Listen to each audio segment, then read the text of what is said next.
ഈ ഡോക്ടർ അമൃത ആയതിന് ശേഷം നമ്മൾ കാണുകയാണ്. പക്ഷേ ഈ അക്കാദമിക്സിൽ മാത്രമല്ല കലാപരമായ കഴിവുകൾ ഉണ്ട് എന്നുള്ള എല്ലാവരും പറയുന്നുണ്ട്, ശരിയല്ലേ? ഞാനൊരു സംസ്ഥാന സ്കൂൾ കലോത്സവ വിജയിയാണ്. തുടർച്ചയായിട്ട് 3 പ്രാവശ്യം സംസ്ഥാന കലോത്സവത്തിൽ കാവ്യകേളി കൊല്ലം ജില്ലയെ പ്രതിനിധീകരിച്ച് എ ഗ്രേഡ് വിന്നറാണ്. ഹൈസ്കൂൾ വിഭാഗത്തിൽ കടയ്ക്കൽ ഗവൺമെൻറ് HSും അത് കഴിഞ്ഞ് കടയ്ക്കൽ തന്നെ CP ഹയർ സെക്കൻഡറി സ്കൂളിലുമായിരുന്നു. എൻ്റെ ഹയർ സെക്കൻഡറി കലോത്സവം +2 കലോത്സവം തിരുവനന്തപുരത്തായിരുന്നു. അന്ന് രണ്ടും രണ്ടാണ്, ഹൈസ്കൂളും ഹയർ സെക്കൻഡറിയും 2 കലോത്സവമായിരുന്നു. അത് തിരുവനന്തപുരത്താണ് നടന്നത്. അപ്പോൾ അന്ന് എൻ്റെ പ്രിൻസിപ്പൾ, എൻ്റെ CP ഹയർ സെക്കൻഡറി സ്കൂളിലെ പ്രിൻസിപ്പൾ അന്നത്തെ കൃഷി വകുപ്പ് മന്ത്രി മുല്ലക്കര നാരായണൻ സാറിൻ്റെ ഭാര്യയായിരുന്നു ഗീത ടീച്ചർ. അപ്പോൾ ടീച്ചറിൻ്റെ കൂടെയൊക്കെ വന്ന അനുഭവം, ടീച്ചറിൻ്റെ വീട്ടിൽ കൊണ്ട് നിർത്തി, ടീച്ചർ 2 ദിവസം അവിടെ നിർത്തിയിരുന്നതൊക്കെയാണ് ഇവിടെ കൊണ്ടുവരണം. അന്ന് വീട്ടിൽ നിന്ന് ആരും കൂടെ വരില്ല, ടീച്ചേഴ്സാണല്ലോ വരുന്നത്. അങ്ങനെ വന്ന വലിയ അനുഭവമുണ്ട്. പിന്നെ കലോത്സവത്തിൽ ഒരുപാട് ഗ്രൂപ്പ് ഇവൻറ്റുകൾക്ക് കൂടെ മെയിൻ പാടാനും ഒക്കെ നിന്ന അനുഭവമുണ്ട്.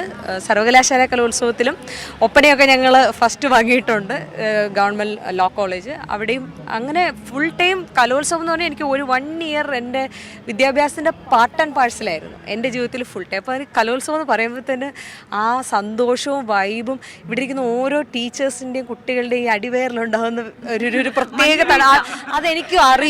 ഞാൻ ഇന്നലെ രാത്രി വന്ന് ഗ്രൂപ്പ് ഡാൻസ് കാണുന്നുണ്ടായിരുന്നു. പണ്ടും നമ്മൾ ഈ മത്സരിച്ചിട്ടും ഈ ഗ്രൂപ്പ് ഡാൻസ് കാണാൻ വേണ്ടി ആ വേദി പോയിരിക്കും, കാരണം ഒരു ഭയങ്കര കളർഫുള്ളാണ്. അവിടെ ഇരിക്കുമ്പോൾ ഞാൻ പറഞ്ഞു, ഇതല്ലേ ഈ കളിക്കാൻ കയറി നിൽക്കുമ്പോഴുള്ള ഈ അടിവയറെന്നൊക്കെ ഒരു പ്രത്യേകതയും കാലിലേക്കൊക്കെ ഇങ്ങനെ ഒരു തരിപ്പ് വരുമല്ലോ, അതൊക്കെ നമുക്ക് ഫീൽ ചെയ്യും അവരവിടെ നിൽക്കുമ്പോൾ. ഓരോ വയറ്റിലേക്ക് മഞ്ഞ് വീഴുന്ന മഞ്ഞ് വീഴുന്നതാണോ?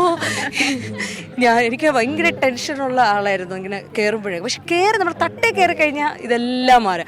ആദ്യത്തെ ഒരു വരി പറയുന്ന ഒരു പ്രശ്നമേ ഉള്ളൂ, അത് പ്രസംഗത്തിലും അങ്ങനെയാണ്. ഈ ഡാൻസിന്റെ കാര്യവും ഒക്കെ പറഞ്ഞു, പക്ഷെ അതിനിടയ്ക്ക് ഒരു വരി മെയിൻ പാടാൻ വരെ ഞാൻ കയറിയിരുന്നു എന്ന് പറഞ്ഞു. അപ്പൊ പാട്ട് പാടാൻ നമുക്ക് അങ്ങനെ വിടാൻ പറ്റും? പാട്ട് പഠിച്ചൊരു പാട്ടുകാരിയൊന്നുമല്ല, പക്ഷെ ഞാൻ എല്ലാത്തിലും പാടുമായിരുന്നു. ഈ കവിതയിലാണ് തുടങ്ങിയത്. ഞാനിപ്പോൾ അങ്ങനെ വേറെ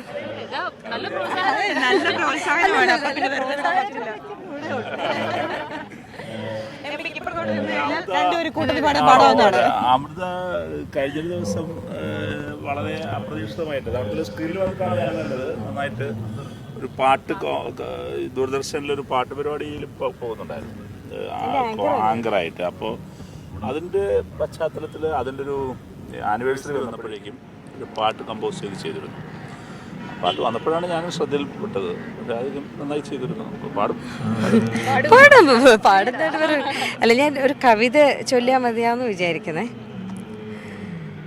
ദാരിദ്ര്യത്തിൻ്റെ നിലവിളികൾ താരാപഥത്തോളമെത്തിയിട്ടും നിർദ്ദയലോകമേ നീ ഇനിയും മർദ്ദനം നിർത്തുവാനല്ല ഭാവം. തളർന്ന വയറ്റിൽ നിന്നും പൊട്ടിത്തെറിക്കുന്ന തീപ്പൊരികൾ അന്തരീക്ഷത്തിൽ പടർന്നുയർന്ന എന്തയ്യോ കണ്ടില്ല നിങ്ങളാരും. വിത്തേശരെ നിങ്ങൾ കേൾപ്പതില്ലേ വിപ്ലവത്തിൻ്റെ മണിമുഴക്കം.